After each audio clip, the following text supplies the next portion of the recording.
சின்ன திரைக்கும் சரி, வெள்ளி திரைக்கும் சரி, ரோபோ சங்கர் அவர்களினுடைய மறைவு மிகப்பெரிய அளவில் எல்லோருக்குமே வேதனையை கொடுத்துருக்கு. இந்த சூழலில் அவர் உடல்நிலை பாதிக்கப்பட்டதில் இருந்து அதற்கப்புறம் அவர் கடைசியாக மருத்துவமனை போன வரைக்கும் என்ன சாப்பிட்டாரு, என்னென்னலாம் அவர் கஷ்டத்தை அனுபவிச்சார் இந்த உடல்நல பிரச்சனையால் அப்படின்றது இப்போ ரொம்பவே ரசிகர்களால் பேசப்பட்டு வந்துட்டுருக்கு. பொதுவாக பிடித்த நடிகர்கள் அப்படின்னாலே ரொம்பவே எல்லோருமே பார்த்திங்கன்னா தங்களுடைய வீட்டில் இருக்கக்கூடிய ஒரு நபராக தான் கருதுவாங்க.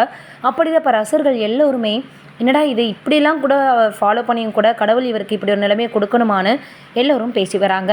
இவருக்கு மஞ்சள் காமாலை நோய் ஏற்பட்டது எல்லோருக்கும் தெரியும். ஒரு அசைவ விரும்பின்னே சொல்லலாம். அந்தளவுக்கு சாப்பிடக்கூடியவர் எப்போ உடல்நிலையில் பிரச்சனை இருக்குது, கல்லீரலில் பாதிப்பு ஏற்பட்டிருக்குன்னு தெரிஞ்சதோ அப்போ இருந்து அசைவத்தை முற்றிலுமாக தவிர்த்துட்டாரு. அதை தாண்டி இன்னமுமே அவருக்கு லிக்விட் ஃபுட்டாக தான் அதிகமாக டைஜஷனுக்காக கொடுத்துருக்காங்க. அதையுமே தன்னுடைய உடல்நலத்திற்காக இவர் அக்செப்ட் பண்ணிவிட்டு சாப்பிட்டு வந்திருக்காரு. அந்த அளவுக்கு தன்னுடைய உடல் மீது கவனமாக தான் இருந்திருக்காரு.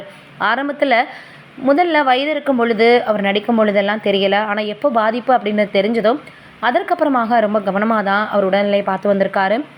வீட்டில் இருக்கவர்களும் அவரை நல்லா தான் கவனித்து வந்துட்டுருக்காங்க. இந்த சூழ்நிலையில் இப்போது ரோபோ சங்கர் அவர்கள் உடல்நலக்குறைவால் பாதிக்கப்பட்டு காலமாகியிருக்காரு.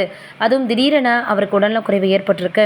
கல்லீரல் செயல்பாடு மூச்சு திணறல் இருந்திருக்கு. பிறகு ஒவ்வொரு உறுப்பாக அவருக்கு ட்ரீட்மெண்ட் கொடுக்க ரொம்பவே அவர் காலமாகக்கூடிய அன்னைக்கு சம்பவம் நடந்த அன்றைக்கு அந்த மாதிரி அவருடைய உடல் அக்செப்ட் பண்ணலை மருந்து எதையுமே அப்படின்னு டாக்டர்கள் சொல்லியிருந்தது ரொம்பவே வேதனை தெரிவிச்சிருந்தது. அந்த அளவுக்கு தன்னுடைய உடலில் ரொம்ப கவனமாக இருந்தவருக்கு திடீர்னு இப்படி ஆயிடுச்சே அப்படின்னு தான் இப்போ எல்லோருமே சொல்லி வந்துட்டுருக்காங்க.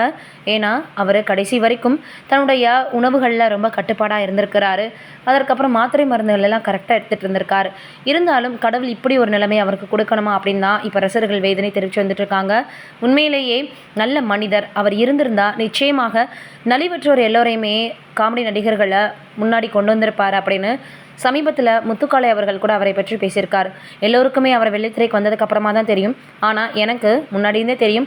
பல மேடை நாடகங்களில் அவர் நடிச்சிருக்காரு. ஈஸியாக 1 வருஷம் 2 வருஷத்தில் அவர் இந்த திரைக்குள்ளே வரல. அவ்வளோ கடின உழைப்பை போட்டிருக்காரு அப்படின்னு அவருடைய ஆரம்ப காலத்தில் நமக்கு தெரியாத பல விஷயங்களை அவர் ஷேர் பண்ணியிருந்தார். அவர் மட்டும் இல்லை, நிறைய நடிகர்கள் ரோபோ சங்கர் அவர்களை பற்றி பல விஷயங்களை தெரிவித்து அவருக்காக இரங்கலை தெரிவித்து வந்துட்டுருக்காங்க. நம்முடைய சார்பாகவும் ஆழ்ந்த இரங்கலை தெரிவிச்சுக்கலாம்.